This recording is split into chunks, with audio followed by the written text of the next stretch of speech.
Ladies and gentlemen, we shall now begin the interactive dialogue with the Special Rapporteur on the elimination of discrimination against persons affected by leprosy and their family members. It is my pleasure to give the floor to Ms. Alice Cruz for a statement. You have the floor, madam. Madam President, Excellencies, ladies and gentlemen, while I have the pleasure to once again address this Council, I take the opportunity to thank the Council for trusting me to continue to serve those who have been systematically pushed furthest behind, as well as to the High Commissioner and her office for the support provided to me. My first action at the beginning of my second term as mandate holder was to consult the national and grassroots organizations of persons affected by leprosy in order to develop a participatory work plan for the following 3 years as I continue to implement a people-centered approach to the mandate entrusted upon me by this Council.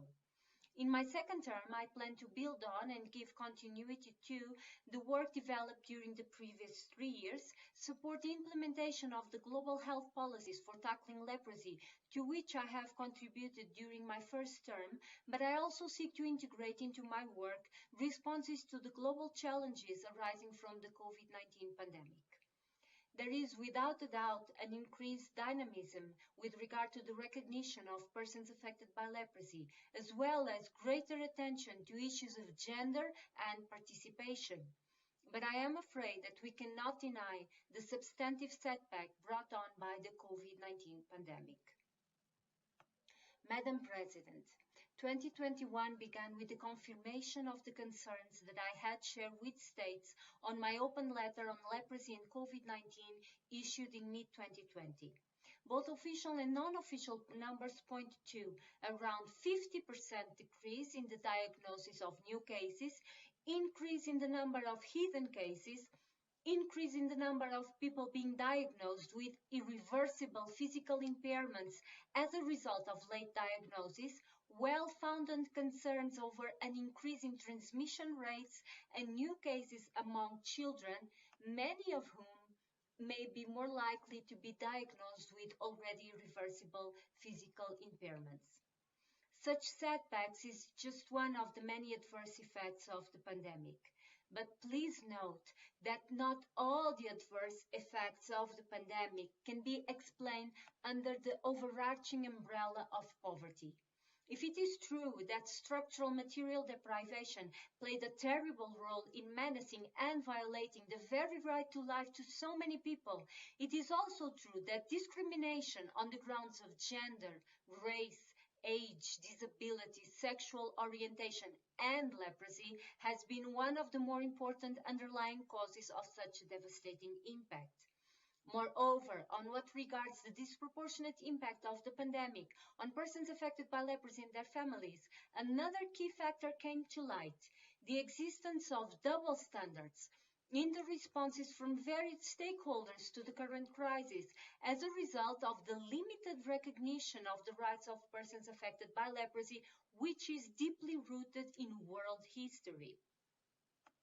Madam President, since March 2020, I have been receiving reports from all leprosy endemic countries about a food emergency among persons affected by leprosy and their families, along with reports on issues of equally great concern impacting their right to life.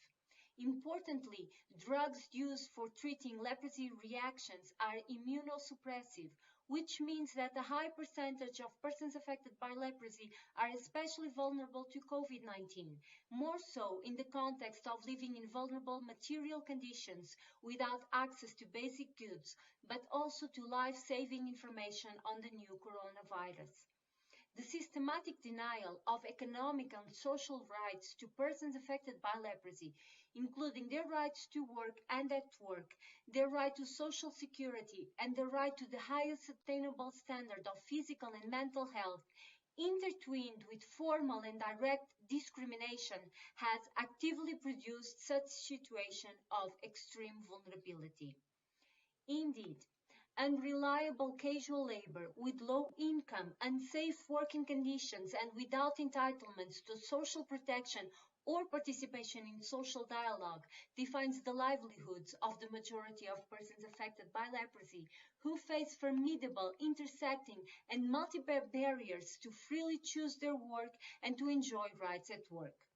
Allow me to refer to only 3 of the several formal barriers that have systematically hindered their access to the open labor market and to work in the formal economy. The more than 100 discriminatory laws that are still in force worldwide and that in some countries also regard employment.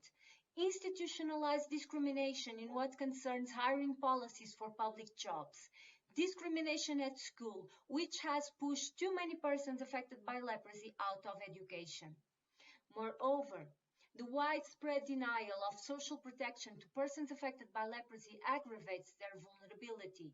In my report, I present the multiple barriers that persons affected by leprosy face in their access to social protection, to disability-related social protection benefits, and to pandemic-related mitigation measures. Significantly, the latter were mostly one-off and indisputably insufficient.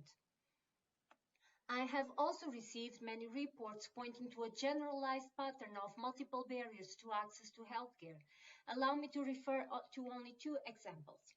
Some public administrations have turned parts of former leprosy colonies into field hospitals for COVID-19, putting older people living in former leprosy colonies, many of whom are immunocompromised, at greater risk of contracting COVID-19. Persons affected by leprosy who do not own citizenship cards as a result of the systemic violation of their rights have been denied access to healthcare due to pandemic-related newly adopted procedures. Furthermore, access to essential medicines, namely to multi-drug therapy, has also been compromised during the pandemic. Being the cornerstone of leprosy control, multi-drug therapy gaps increase transmission within households, including to children, physical and psychosocial impairments, and disabilities. During the period from mid-2020 to the beginning of 2021, I have received complaints about a shortage of multi-drug therapy in 10 countries. The multi-drug therapy crisis revealed double standards at play in issues as varied as the lack of guarantees to the right of the concerned people to access to information, or the lack of accountability mechanisms and remedies for failures in the overall multi-drug therapy supply chain. Significant improvement is indispensable with regard to recovery plans, but I would like to highlight one in particular: the need to guarantee the right to participation in COVID-19 related plans and recovery to marginalized and discriminated against groups, because they are frequently invisible and forgotten in national planning, and also because community engagement is a well-documented key strategy for responding to outbreaks in an equitable, appropriate, and efficient manner. Furthermore, and while I am preparing my thematic report to the General Assembly, which addresses discrimination in law, I would like to recall the importance of moving forward with legal harmonization and abolishing outdated discriminatory laws. This is an unfinished business that demands urgent action. Madam President, the COVID-19 pandemic has brutally revealed how the principle of universality of human rights, as provided for in the Universal Declaration of Human Rights, has hardly been fulfilled.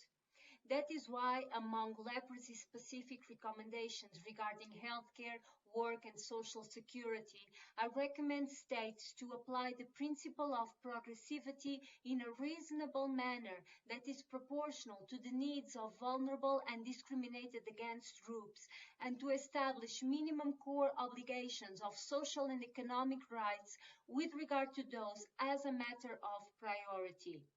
But I also leave an appeal to international cooperation. Again, persons affected by leprosy must be recognized as a vulnerable group with regard to COVID-19 vaccination, given that many of them are immunocompromised, and multilateral action may be key to saving their lives. If one thing became clear during the pandemic, is that other people's problems are everyone's problems. It is not because the threats we currently face are enormous that we cannot put at the center those who are more vulnerable. It is precisely because the threats we currently face are enormous that we must put them at the center. Allow me to conclude by making a reference to the profound wisdom of the indigenous peoples of my country of residence. According to the Quechua people, time is not linear, nor runs incessantly towards the future, symbolized by the idea of progress. On the contrary, for them, time is cyclical, which means that time goes by in a spiraling movement that takes human beings back to the same patterns of experience. If another thing became clear during the pandemic, and as so many others have said before me, is that we cannot continue business as usual. And if we would listen carefully to those living at the margins, persons affected by leprosy would tell us there is no building back better if states fail to put those who have been systematically pushed furthest behind at the center of recovery efforts. I thank you. I thank you.